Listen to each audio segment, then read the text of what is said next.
Welcome back to friends. और आज आपका सबर खत्म हुआ किस चीज का?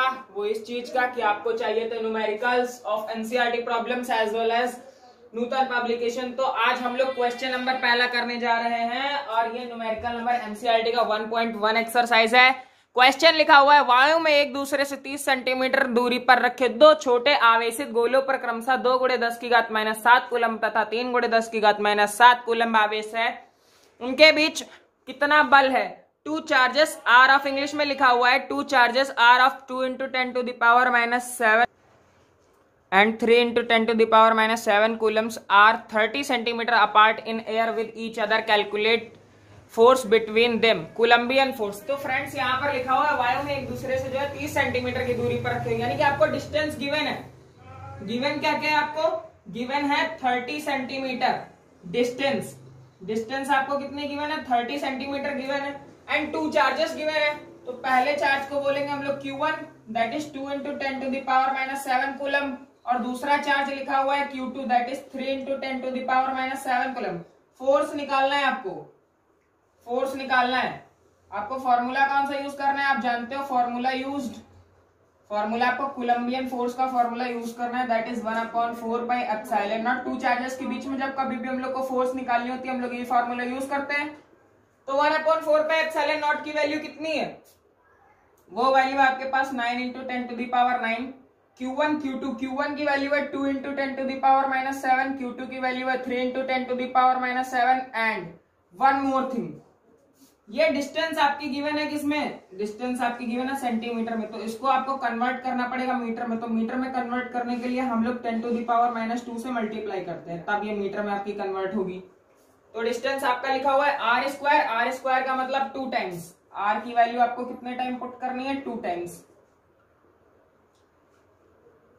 ठीक है फ्रेंड्स, तो ये 10⁻⁻² बेस इक्वल्स होते तो पावर्स जो है आपकी ऐड हो जाती है। ठीक है फ्रेंड्स, तो यहां से आया 9 × 2, पहले नंबर से एक साथ उसके बाद पावर से एक साथ। 10⁹, ये -7 हो जाएगा -14। ये माइनस का 2 पावर डिनोमिनेटर में आपके पास आएगा -4। कितना आएगा फ्रेंड्स? -4। अब यहां से आप इसको कट करोगे ना तो 3 × 10 = 30।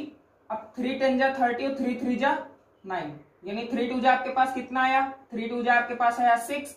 ये पावर यहां से आपको जो है 2 और मिल जाएगी, यहां पर बचेगा आपके पास -5।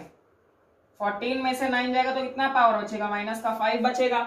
और यहां से आपका हुआ 100 मल्टीप्लाइड बाय 10⁻⁻4।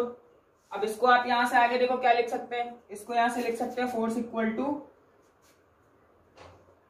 6 × 10⁻⁵ अपॉन 10⁻², 10⁻⁻4। इसको लिखेंगे 6 × 10⁻⁵ अपॉन में 10⁻²।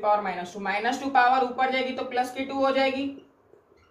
इसको यहां से लिखोगे आप 6 × 10⁻³ न्यूटन। फोर्स निकाल लिया आपने तो ये न्यूटन में निकल के आएगी। आप हमेशा एक चीज याद रखो, न्यूमेरिकल सॉल्व करने के बाद आपको उसकी यूनिट जरूर लिखनी है जो कुछ भी आपने निकाला है। तो ये आपका पहला आंसर निकला है, पहला न्यूमेरिकल सॉल्व आउट हो गया।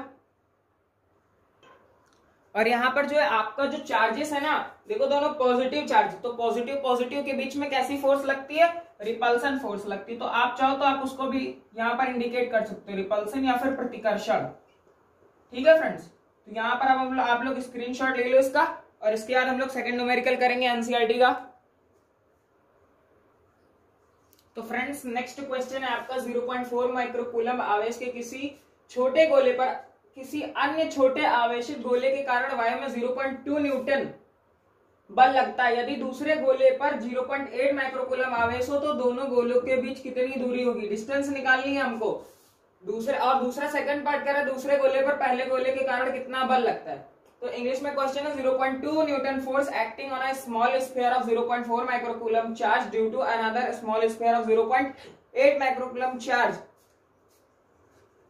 तो हम लोग को कैलकुलेट क्या करना है? हम लोग कैलकुलेट करना है कैलकुलेट डिस्टेंस बिटवीन देम, उनके बीच की डिस्टेंस कैलकुलेट करनी है। तो फ्रेंड्स यहाँ पर देखो हम लोग के पास एक डायग्राम स्ट्रक्चरल मैंने बनाकर तैयार किया। तो ये एक स्फीयर हो गया जिस पर चार्ज कितना है? 0.4 माइक्रोकूलम है। दूसरा स्फीयर हो गया जिस पर चार्ज कितना है? 0.8 माइक्रोकूलम है। डिस्टेंस हम लोग को r निकालिए, फोर्स गिवन है। तो यहाँ से हम लोग लिख लेंगे पहले क्या क्या हम लोग को गिवन है। गिवन क्या क्या? फोर्स गिवन है, फोर्स गिवन है 0.2 न्यूटन।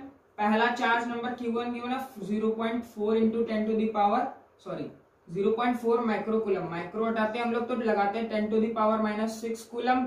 और यहाँ से जब डेसिमल एक प्लेस आप और आगे बढ़ाओगे तो ये पावर हो जाएगी आपकी 10 to the power -7 coulomb.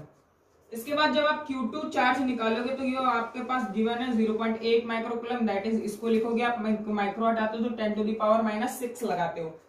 Point हटाओगे, पॉइंट एक प्लेस आगे ले जाओगे तो ये हो जाएगा 8 into 10 to the power -7 coulomb. हम लोग को निकालना क्या है R। तो हम लोग के पास फॉर्मूला मालूम है पहले से ही। फॉर्मूला क्या है? F इज इक्वल टू है 1/4 pi epsilon not Q1 Q2 divided by R²। तो फोर्स की जगह पर आपको 0.2 रखना है। 1/एप्सिलॉन नॉट की जगह पर आपको कितना रखना है? 1/एप्सिलॉन नॉट की जगह पर आपको पुट करना है यहाँ पर 9 इंटू 10 टू दी पावर 9। पहले चार्ज की वजह से आपको कितनी वैल्यू रखनी है? 4 इंटू 10 टू दी पावर -7। दूसरे चार्ज की वजह से आपको वैल्यू रखनी है 8 इंटू 10 टू दी पावर -7 और यहाँ पर आपका आ जाएगा R²।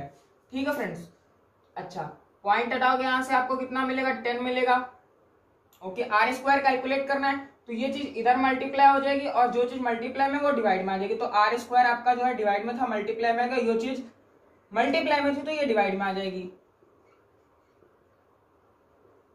अब आप फ्रेंड्स आगे देखोगे क्या होगा। अब यहां से आप देखो ये 2 डिवाइड में आएगा और ये जो आपका 10 डिवाइड में था ये कहाँ आ गया? मल्टीप्लाई में आ गया। 2 2 जा कितना होता है? 4 होता है।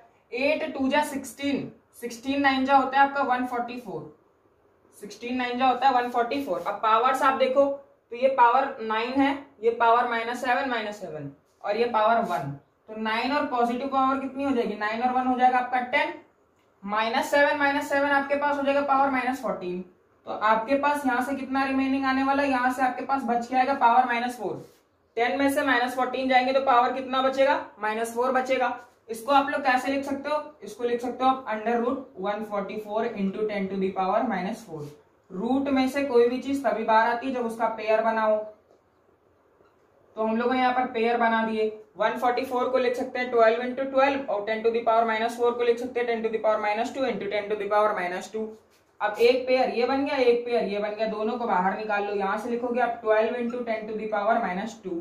अब -2 ये पावर अगर आप यहाँ से हटा दो तो आप इसको लिख सकते हो 12 सेंटीमीटर। ठीक है फ्रेंड्स। और सेकंड क्वेश्चन का जो आंसर है इसका आपको इसी में गिवन है क्वेश्चन में। दूसरे गोले पर पहले गोले के कारण कितना बल लग रहा है तो बल इसमें इंडिकेट करके पहले से ही रखा है। तो सेकंड पार्ट का बी वाले पार्ट का आंसर हो जाएगा force is equal to 0.2 newton. Force आपका पहले से ही इसमें गिवन है। ठीक है फ्रेंड्स। तो ये आपका सेकंड क्वेश्चन था, वो आपके पास सोल्यूशन है। सोल्यूशन आप अपने आप से निकालने की कोशिश करोगे तो ज्यादा बेस्ट निकाल पाओगे। ठीक है फ्रेंड्स।